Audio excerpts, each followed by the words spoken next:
The movie begins in a small village in Africa, where we see a small hospital where a doctor named Andrew is trying to save the life of a young boy, but he fails due to a lack of medical supplies.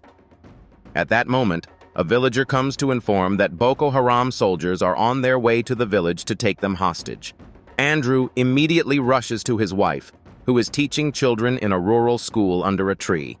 They quickly gather their belongings and drive to the airport to escape.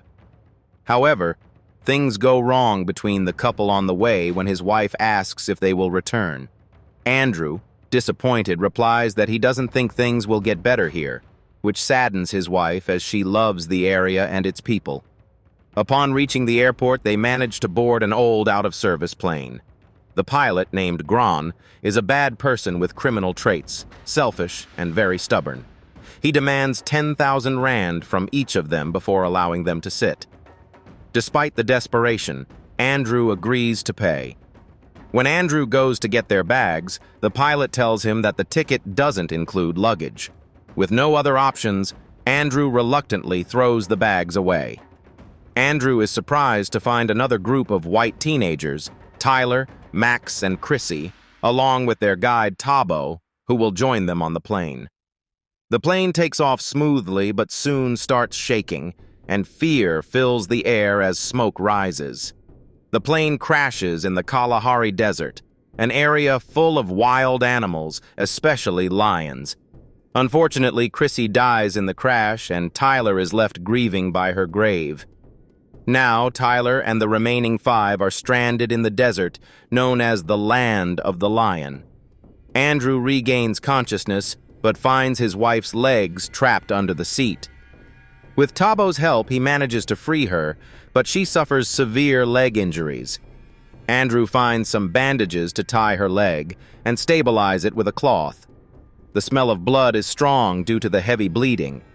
Gran suggests heading to Kwana village, a day's walk to the east.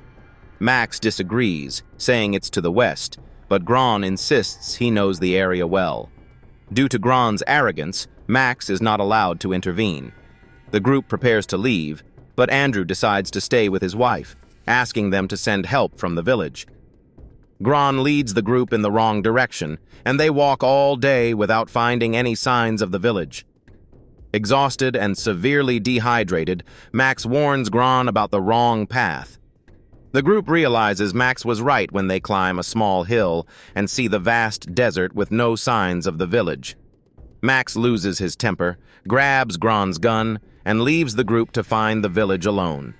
The rest of the group heads back to the crash site where Andrew and Sue remain alone. Andrew searches the wreckage for something useful and finds rhino horns in the boxes, indicating Gran was smuggling them out of the country. While Andrew is busy, a lion attacks and takes Sue, attracted by the smell of blood. The group returns to find torn hair and blood around. Andrew attacks Gran, blaming him for Sue's death, and starts choking him. Tabo intervenes with a flare gun, the only chance for their rescue. After calming down, Andrew sits in deep sorrow, thinking only of his wife, Sue, and wanting to die too. Gran tells them that the pilot's cabin is the only way to survive the lions. He, Tabo, and Andrew decide to take it. Tyler, the richest man in the group, offers Tabo $1 million to let him in, but Tabo refuses, seeing the arrogance of white people. Gran helps Tyler survive by lighting a campfire and tells him to keep it burning to stay safe from the beasts. As night falls, the 3 settle in the cabin, while Tyler stays outside to keep the fire burning. Tyler struggles to stay awake, and they hear gunshots. Max, returning to the crash site, is attacked by a lion. He tries to fend it off with the stolen gun, but fails as the bullets run out, and the lion kills him. Gran leaves the cockpit to urinate, and a venomous snake sneaks inside. Gran wakes Tyler, telling him to stay awake to avoid danger.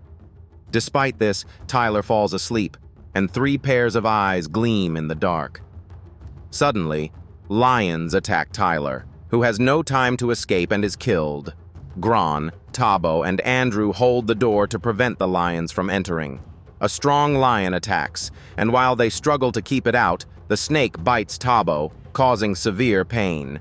Andrew cuts the bite site with a knife, removes the venom, and ties Tabo's leg tightly to stop the venom from spreading.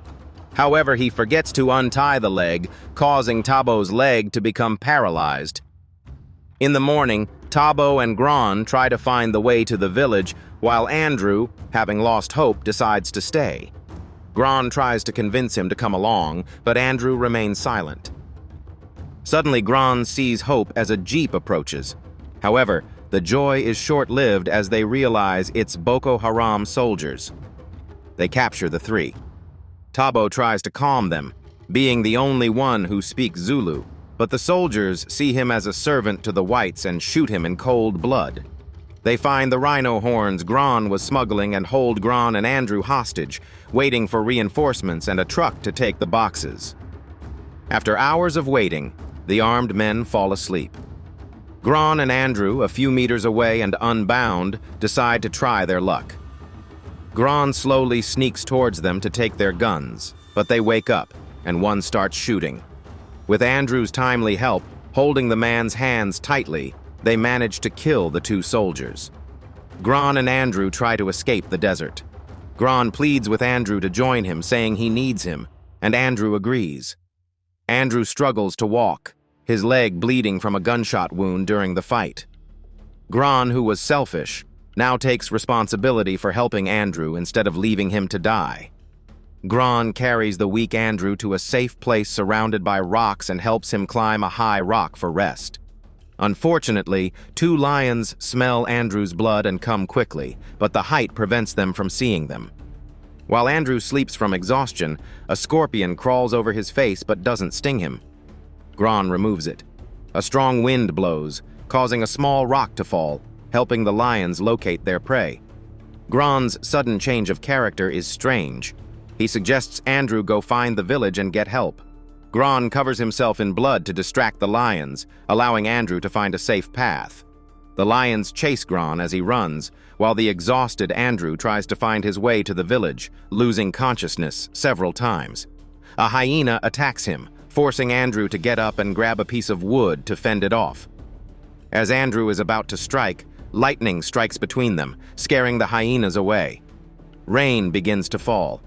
Andrew opens his mouth to let the drops into his dry mouth. Suddenly, he sees villagers who take him to the village, the same people he fled with his wife to save his life. The movie ends, teaching a valuable lesson that in the darkest times, there is always a ray of hope. With courage and determination, we can overcome all challenges by working together and helping each other.